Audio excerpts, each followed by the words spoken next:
Good morning students. आज हम हमारे बीएड सेकेंड ईयर राजनीति विज्ञान का शिक्षण शास्त्र विषय में जानेंगे विश्व ज्ञान कोश एवं शब्दकोश।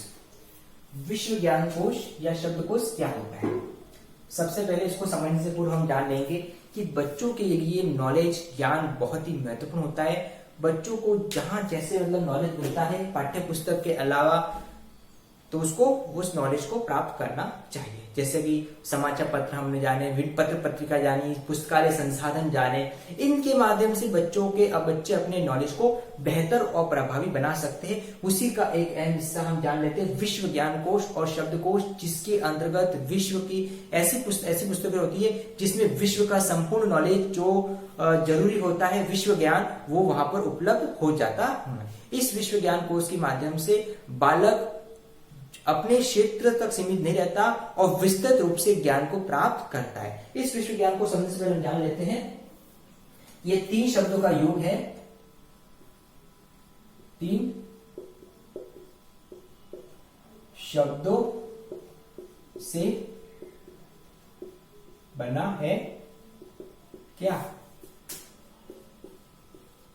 विश्व ज्ञान कोश 3 शब्दों से मिलकर बना है विश्व ज्ञान कोश।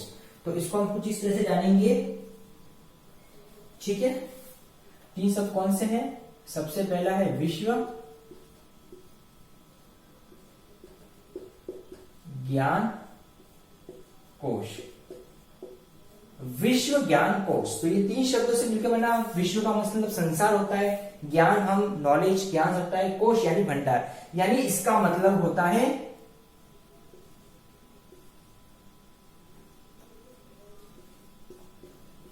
विश्व में ज्ञान का भंडार, या हम बोलेंगे इसको दूसरे भाषाओं में, ठीक है। विश्व में ज्ञान का भंडार, या हमको इसकी तरह से बोलेंगे कि वैश्विक स्तर पर जो ज्ञान का भंडार होता है, यानी कि जैसे कि वैश्विक स्तर पर ज्ञान का भंडार, तो ये बताया गया है विश्व ज्ञान कोश के संदर्भ में, ठीक है। यानी कि एक ऐसा स्थान जहां पर वैश्विक स्तर का नॉलेज उपलब्ध होता है, वैश्विक स्तर का ज्ञान उपलब्ध होता है, तो वो कहलाता है विश्व ज्ञान भंडार, जिसमें विश्व के संपूर्ण ज्ञान का भंडार एक जगह महसूस प्रस्तुत होता है। जैसे कि हम किसी ऐसी पुस्तक को दे सकते हैं जो वर्ल्ड लेवल पर वैश्विक स्तर पर पब्लिश होती है, प्रकाश होती है, उसमें वैश्विक स्तर की जानकारी होती है। इसको पढ़ने के माध्यम से बच्चा वैश्विक स्तर के ज्ञान को प्राप्त कर सकता है और ये बच्चों के अधिगम या बच्चों के नॉलेज के लिए बहुत ही जरूरी होता है। अब वर्तमान समय में, प्रेजेंट टाइम में, इसमें थोड़ा परिवर्तन आया, बदलाव आया, क्योंकि जो पुस्तकीय ज्ञान यानी कि वैश्विक स्तर का पुस्तकीय ज्ञान है, अब वो टेक्निकल रूप ले चुका है, तकनीकी रूप आ चुका है और कंप्यूटर बेस्ड और इंटरनेट के माध्यम से मिल रहा है। इंटरनेट के कंप्यूटर के स्क्रीन पर वैश्विक स्तर का ज्ञान हम इंटरनेट की सहायता से जो प्राप्त करना चाहते हैं हम गूगल से प्राप्त कर लेते हैं। हम देखते हैं कि गूगल के अंदर, विकिपीडिया के अंदर जो डाला जाता है वो संपूर्ण नॉलेज एक पेज में हमारे पास आ जाता है। तो इस तकनीकी यूज और इस जो बदलाव है उसमें वैश्विक स्तर का जो ज्ञान है उसमें क्या है, थोड़ा परिवर्तन आ चुका है और इसमें बदलाव भी आ चुका है।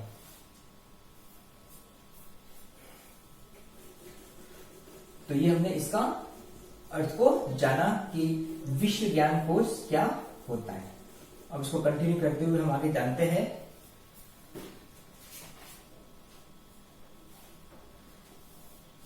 ठीक है। सर्वप्रथम हम देखते हैं कि अंग्रेजी भाषा का प्रचलन ज्यादा होता था, ठीक है। कोई भी नॉलेज को हम इंटरनेट या कंप्यूटर पर जानने के लिए क्या करते थे, इंग्लिश में ही सर्च करना पड़ता है, लेकिन वर्तमान समय हिंदी और वो भी अदर लैंग्वेज जो हम जानना चाहते उस लैंग्वेज में हमको प्राप्त होता है, ठीक है। तो ये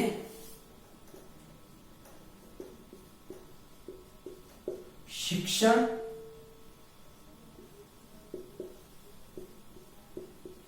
अधिगम प्रक्रिया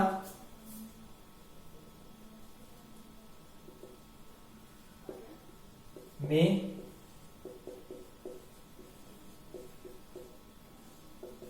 महत्वपूर्ण है। शिक्षण अधिगम यानी बच्चों के सीखने के शिक्षण की अधिगम प्रक्रिया में ये बहुत ही अहम होता है। बच्चों को अच्छे नॉलेज बढ़ाने के लिए, उनको बेहतर नॉलेज देने के लिए हम इस विश्व ज्ञान कोर्स के माध्यम से, अगर बच्चा समझदार है तो अपने नॉलेज को अच्छा और बेहतर बना सकता है।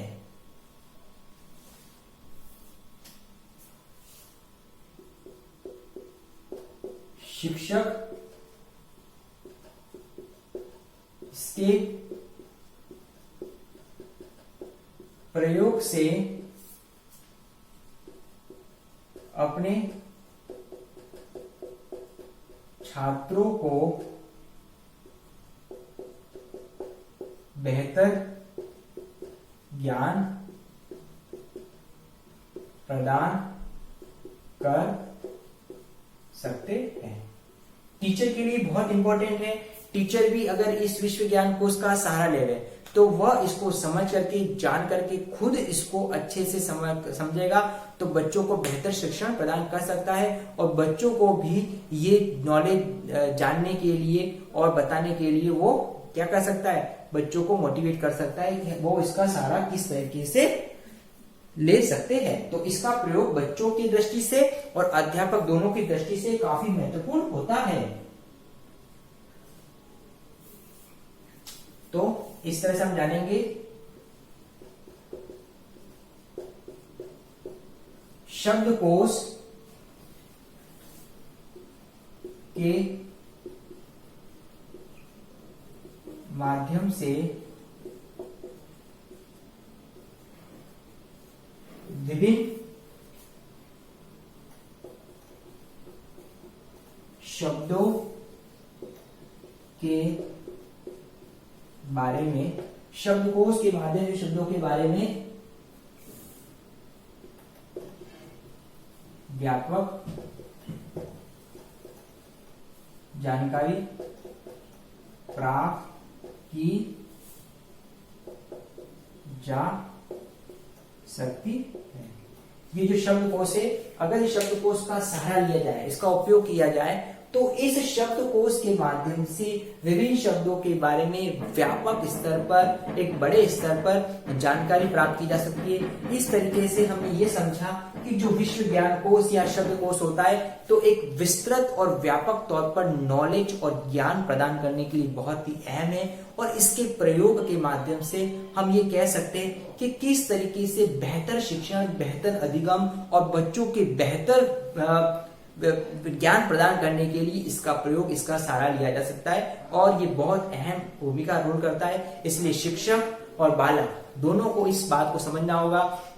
शिक्षक विश्व ज्ञान कोश का सहारा लेकर अपने नॉलेज को बनाकर बेहतर बच्चों को ज्ञान प्रदान करेगा, बच्चों को भी वो इसके लिए तैयार करेगा, बच्चों को इसकी अहमियत बताएगा और बच्चे खुद भी इसका प्रयोग, इसका सहारा लेकर अपने नॉलेज को बेहतर बना सकते हैं। तो इस तरीके से हमने विश्व शब्दकोश या विश्व ज्ञान कोश के बारे में जाना कि ये शिक्षण और बेहतर ज्ञान बढ़ाने के लिए किस तरीके से भूमिका अदा करता है। अब इससे रिगार्डिंग आपका असाइनमेंट है,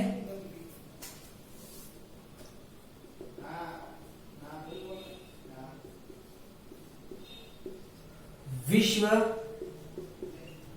ज्ञान कोश एवं शब्दकोश, विश्व ज्ञान कोश एवं शब्दकोश को स्पष्ट कीजिए। तो विश्व ज्ञान कोश एवं शब्दकोश क्या होता है, इसके बारे में आपको अपना असाइनमेंट करना है।